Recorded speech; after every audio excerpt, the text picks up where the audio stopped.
Yo, what is going on YouTube? I am Germ here. So, in the LCS right now, I really still do believe that TSM is kind of the LCS team. When the Forbes list and stuff came out, TSM is valued as the most valuable esports franchise in the West. I don't really know the valuations for like the Chinese teams, but I think even the Korean teams are included in those valuations between Europe, North America, Korea. TSM is the most valuable brand. They have a huge fan base. They're a very, very compelling fan base. They have the team that you love to love, the team that you love to hate. But for whatever reason, you know, whether it's to love them, hate them, to root them on, to root against them, people tune in to watch TSM, and even in the LCS, that is still true. But the more I've been thinking about it, especially now that we saw G2 kind of, you know, come up short of expectations this year, and people are saying the G2 era is over, yada, yada, yada, it's making me think about what TSM has been doing recently, and it's made me really come to the realization that TSM sucks, and that's what we're going to be talking about in this video today. So definitely drop a like if you guys do enjoy this video. I would appreciate it so much. Subscribe to stay up to date on all my latest content, and consider checking out my Patreon, patreon.com/IamGerm. I would appreciate it so much. You can find podcast VODs over there every single week, and the podcast is also live streamed every single Monday. With that being said, let's get right into this. So obviously TSM this past weekend came up a little bit short. They had chances to beat Cloud9. We can talk about that as long as we want. It didn't happen. And in the end, I've talked about this before, I don't really think it matters that it didn't happen, because TSM last year, with BB, who I think is better than Huni, with Spica, obviously this year's Spica better than last year's Spica, so not really. Bjergsen, I think is an upgrade over Power of Evil. Doublelift, I think is an upgrade over Lost. And then Sword Art's a massive upgrade from Biofrost, but I think overall, 2020 TSM, a better team than 2021 TSM. Not really too much of a stretch to say, even though 2021 TSM was the best team in the regular season. It's because Cloud9 had a lot of issues, Team Liquid had a lot of issues, and TSM last year, they won the championship in summer, and they were the #1 seed for North America heading into Worlds. I think they're probably the worst team to ever win a title, but they still won a title nonetheless, and then they went to Worlds and went 0-6, and my point is that if that TSM team went 0-6, I think this team would have been a strong candidate to go 0-6 as well. If they went to play-ins, who knows if they would have even made it through play-ins. You know, Mad Lions didn't make it through play-ins last year. Is this TSM team better than last year's Mad Lions? Maybe. I don't know. Probably not. Maybe. It's hard to tell. It's hard to compare like that. But it's really made me think about what TSM has been doing the last couple of years, because again, now that this G2 era is over and people are, you know, bagging on G2 and talking all this crap about them and talking crap about Carlos and how he messed up this offseason, letting go of perks and yada yada yada, you know, all this stuff. What has G2 done in the last 3 years? They've made it to the World Final, made it to World Semis, and now they didn't win in spring, they didn't make the MSI, they didn't win in summer, they didn't make it to Worlds. That's a shitty year, yeah, but every team has ups and downs. Every team all over the world, you know, goes through these ebbs and flows of finding success and not. And I saw a stat that really kind of blew my mind about TSM, and I really hadn't even realized. I guess I kind of got caught up in the fact that TSM won the championship last year and they made it back to Worlds and all this stuff. But look at the last 4 years for TSM. I think I saw this on the TSM subreddit. They missed Worlds in 2018. They missed Worlds in 2019. They made it to Worlds in 2020 with that championship, obviously. And then they went 0-6 at Worlds. And then in 2021, they have missed Worlds again. This is the North American team. This is the premier North American franchise. This is the most valuable franchise. This is the #1 fan base. All of that stuff. And they are nowhere to be seen in terms of North American competition.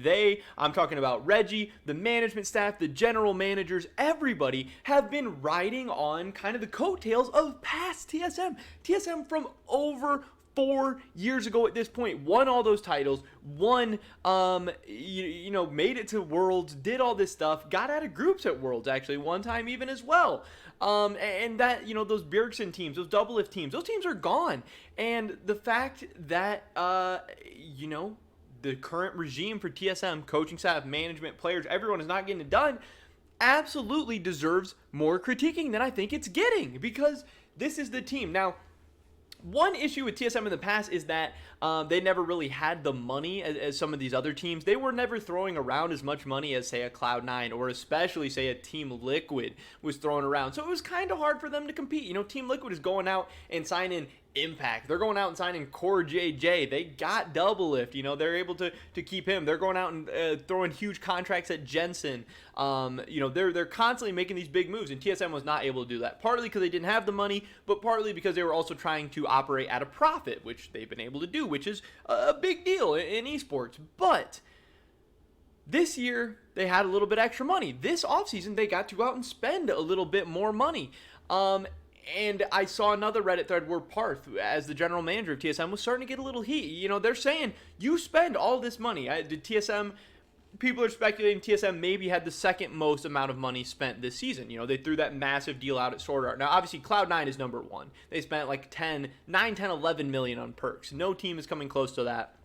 But TSM spent, 6, 7, 8 million on Sword Art? I think it ended up being 6 million on Sword Art.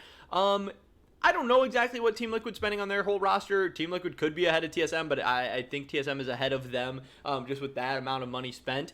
And if you are the GM of a team that spends the second most money in the LCS and you finish fourth, that should be a big deal, because people were talking about Bjergsen as a rookie head coach, maybe catching some flack and stuff like this, but I think Bjergsen did fine. When I look at this TSM team, they're not that good. Power of Evil, I think he's solid, and he's been solid, but the meta kind of shifted away from control mages. It was a little bit rough for him. Spica is very, very good. Huni is a middle-of-the-pack top laner in the LCS. He got third pro all-team. That's without Alfari playing the whole season, so maybe Huni's fourth best. If you think Someday's better, maybe Huni's fifth best, but, he's pretty middle of the pack. Lost was, to me, a bottom half of the league AD carry. That held back Sword Art as well.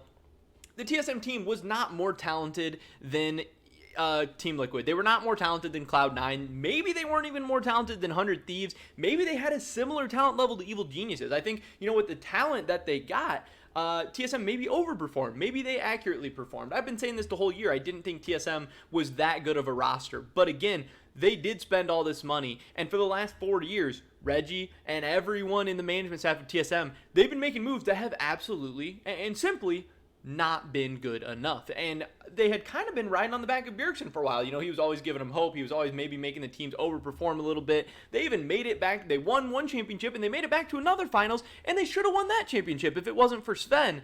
But man, TSM, I've been saying I think this is going to be the biggest offseason in the history of G2.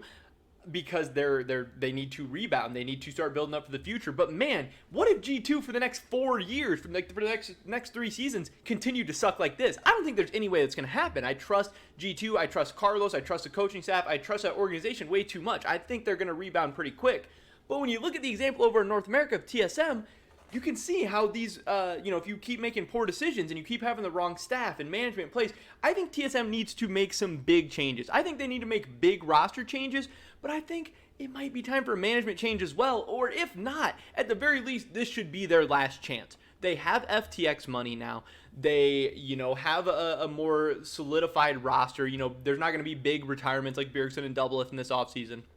But they need to go out. They need to make a splash. And if they want to keep parading around as the premier North American organization, that they're the top dog, if they want to keep talking about their 7, 8, 9 championships, however many championships they have at this point, with one of them being in the last 4 years, then they need to, quit talking the talk and start walking the walk. Actually go out, start by making a big splash in this offseason, and then getting something done in the regular season. Or how are these guys going to keep having their jobs? How are they going to keep justifying, being in these positions as one of the best teams to play for, one of the biggest name organizations in the world, having all this appeal, all this draw power, all this fan base that spends so much money. You're the heads of one of the biggest and most successful organizations in history, and you're just not getting it done. TSM right now, to me, sucks. And I really think that League of Legends, especially the LCS, is better when TSM doesn't suck, when TSM is a top team, when TSM is, competing for championships, going to Worlds. I think it makes North America better. It makes the fans come out more. It makes the haters come out more. It makes it more fun. Viewership's up. Everything's better. But right now, TSM is letting themselves down. They're letting their fans down. They're letting North America down. And they simply need to be better because, again, right now, TSM sucks. But that is pretty much every video today, guys. Definitely drop a like if you do enjoy it. Leave a comment down below. What do you think TSM's going to do? What do you think they can do to get back up to the top and not be in this just bad position they've been the last couple of years? I'd love to hear your guys' thoughts and opinions. Subscribe to stay up to date on all my latest content. Hopefully catch you guys in the next one. But until then, peace.